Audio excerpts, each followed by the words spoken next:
In this video, I'm going to show you the process of building a kid's train table. My son's first birthday is coming up, and I thought it would be a good idea to build him a table for his toys. When I was a toddler, my grandfather built a train table for my siblings and me, and as toddlers it was the perfect height for us to stand and play with our toys. I settled on a design slightly larger than the one my grandfather built. I also made sure there would be 13 inches of clearance under the longer sides so that we could store toy bins underneath. I made a quick trip to Home Depot to pick up some plywood. I only needed a single 4x8 foot sheet of plywood for the design. Besides the first cut that was made at Home Depot, I made the cuts on my table saw.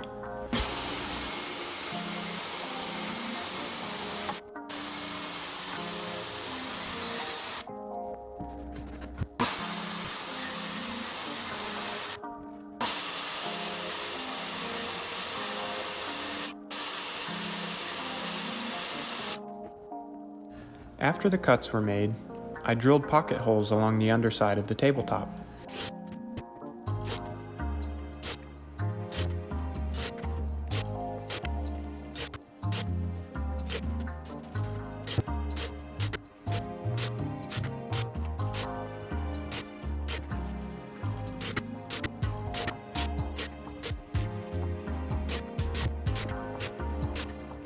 I also drilled a few pocket holes in the side rails that would allow them to be secured to the table ends.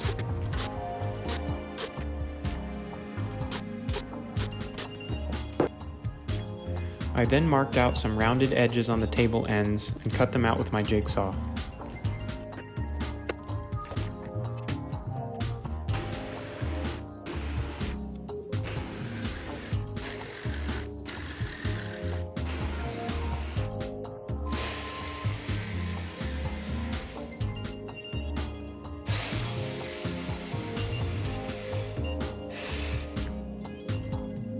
Some of the cuts weren't super clean, but I wasn't worried about it since I'd be rounding the edges with my router anyways.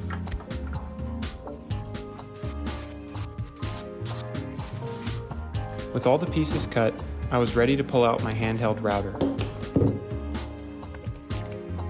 I installed a round over bit and then rounded all of the sharp edges on the plywood.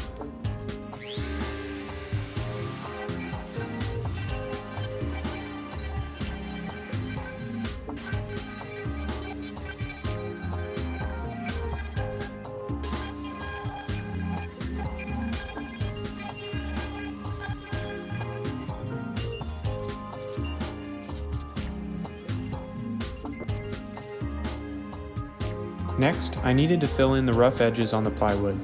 I decided to use drywall spackling instead of wood filler, which was a trick that I had read about online.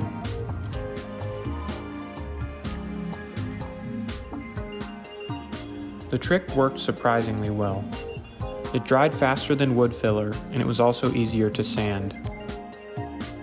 The next step was to paint the tabletop. If you're painting with multiple colors, I recommend painting before assembling the pieces, or at least just the regions where the two colors contact each other. Then came the assembly, which was pretty easy with a drill and some pocket hole screws.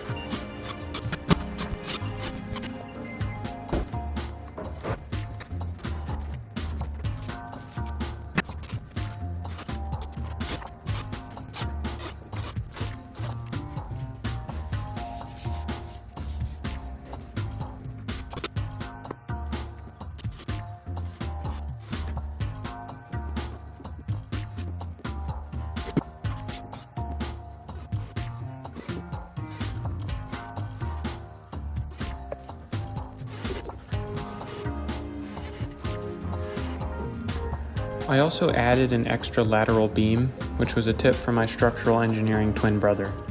It helped give the table a bit more rigidity.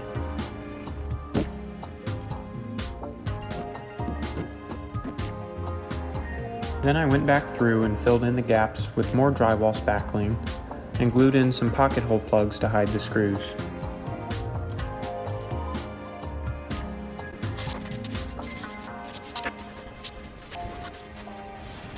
After sanding it all down and cleaning up the dust, the surfaces were almost ready to be painted.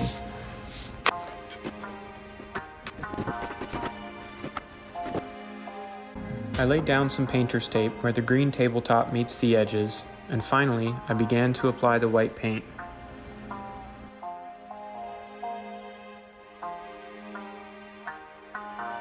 It was looking pretty good after the paint went on.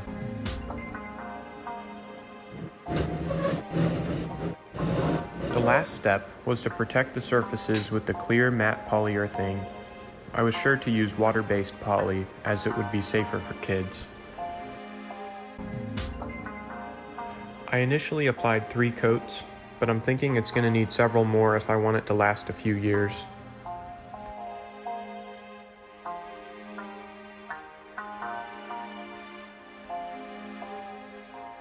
Finally, the table was finished.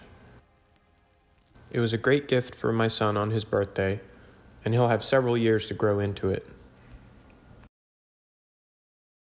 Thanks for watching.